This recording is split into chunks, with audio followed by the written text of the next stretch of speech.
Actually, the Great Depression was the best years of my life because I had a job that I loved at the Los Angeles Times, and I had a girl I wanted to marry, and I pursued her for 4 years while the Depression was going on and didn't even notice the hard times. It was the most important thing that ever happened to me. I was a 19-year-old kid, and the Times was putting in a new library system and what they called the morgue, and I was hired to help in that, and I was delighted. A job with the LA Times was the best job in the world. It was just like working for a family, because the newspaper was family owned and family operated.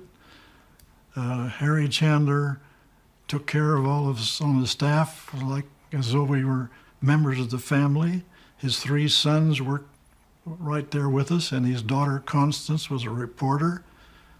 And we didn't have any. The pay was low. We didn't have a pension system or a health insurance, anything like that, but we didn't need it because if any of us were sick, our pay went on regardless of whether we were there or not. It was just a beautiful place to work. I can't say enough about it. I just revere the memory of Harry Chandler and love everybody in his family. Sure, well, my job at the Times was editorial researcher in the library, as well as I started in as a file clerk, filing stories, and then researching anything that the editors asked me to. And at the time of Sinclair's campaign, they wanted to verify these quotes that came in from somebody. I didn't know where they got them, but they had this series of quotes taken from his novels, and they sent me over to the library. The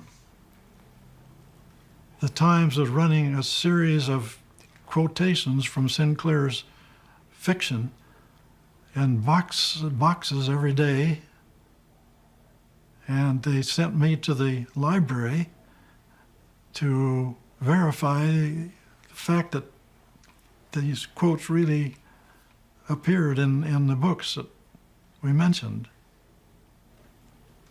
Went to the library, and then there's some of the quotes I couldn't find in the library. I went to his campaign headquarters, hoping to find some of his books there, and I didn't find any of his books, but he came in person, so I got to shake hands with him and had a jolly greeting, and I went on my way.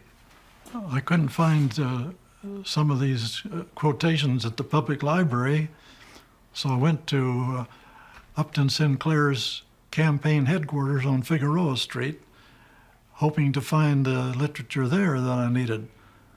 I couldn't find it, but while I was there, he came hurrying in. He'd been out somewhere on a campaign speech. So I had a nice meeting with him, and he gave me a big handshake and a smile, and went on his way later. I enjoyed meeting Upton Sinclair because I'd read his books and enjoyed them. I couldn't see Upton Sinclair as a governor at all. To me, he seemed to be a dreamer, but a nice man, a pleasant fellow to meet, but not to be governor. I thought Upton Sinclair's epic scheme was too far-fetched.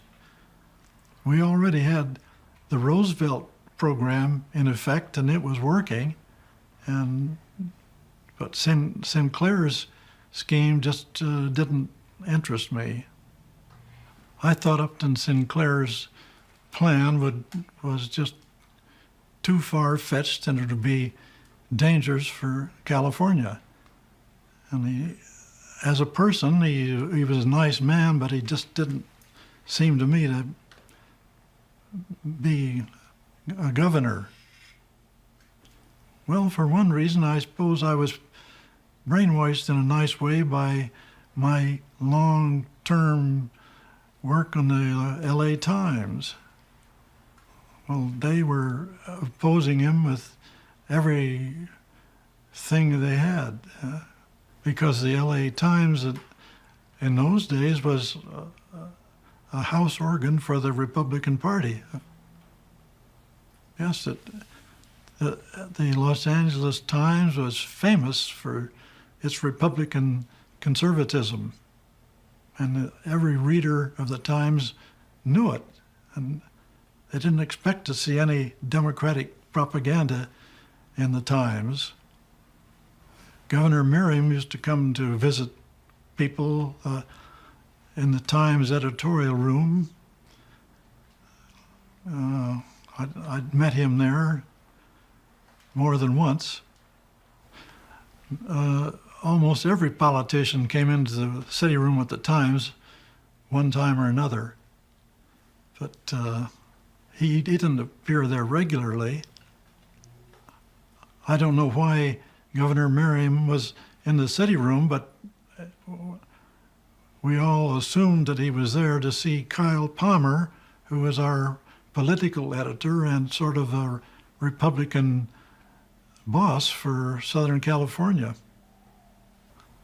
I was amused by this whole series of Upton Sinclair quotes because they came from his novels, and I just couldn't imagine that anybody would take this stuff seriously as relating to his political position. Well, the quotes were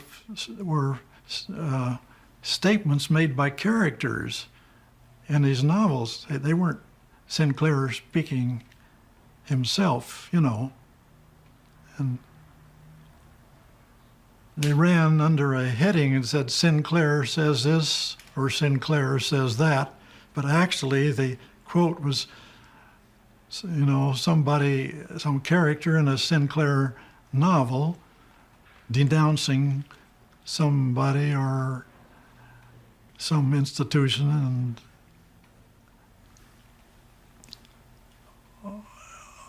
I thought it was funny that we were running these things because I couldn't imagine people taking them seriously. The Times ran these quotes from Upton Sinclair's novels in 2-column boxes daily for many days, all of them quotes from his various novels, characters making outrageous statements about one thing or another, and I could not imagine that the public would take these things seriously, knowing that they were things that fictional characters said in fiction. The headline would lead you to believe that Sinclair himself said this. You had to read the text to find out that it was some character in a book. I don't know whether they damaged Sinclair's campaign or not. He lost by a great margin, and I just couldn't imagine people taking those things seriously. I voted for Frank Merriam for governor. I generally voted the Republican ticket in those days, partly because I loved my job so much and I approved of everything that the Times did. I thought that Merriam would be a good governor, but I didn't know anything about him except what I'd read in the Times. Oh yes, my wife and I went to the movies regularly. Always enjoyed them. As far as the hard times are concerned, we didn't see anything around Los Angeles like the Frank Capra movies and the newsreels, which showed the trouble they were having back east. We never saw people selling apples on the streets, never saw bread lines. But we went to movies because they were just marvelous escapist entertainment. I remember some of those beautiful big theaters, like the Chinese theater and the Egyptian, and the Los Angeles theater downtown, and the $1 Million Theater with their wonderful shows between pictures. The movie experience in the 1930s was completely different from what it is today when you sit in a little box someplace, one of 8 little boxes, and look at a picture. I'm trying to think. Oh, The Informer. I thought The Informer with Victor McLaglen, directed by John Ford, was a great picture. And I saw it just recently in a rerun, and it holds up pretty well. It's overacted, of course, by today's standards, but in the 30s it was great. No, I never had any desire to be an actor. I was having too much fun working for the newspaper. The pictures were, to my mind, much better then than they are now. We're getting what the pictures today are what we used to call kitchen sink pictures. In the 30s, though, the pictures were glamorous and glorious and exciting and beautiful. Every actor and actress was beautiful. And today, our movie stars look like office boys, which is quite a change from the 30s. I remember 10 Cents a Dance and Brother, Can You Spare a Dime from those Depression days. 10 cents a dance, that's all they pay me. But I can't remember the words. It was a very popular song. California, here I come, right back where I started from.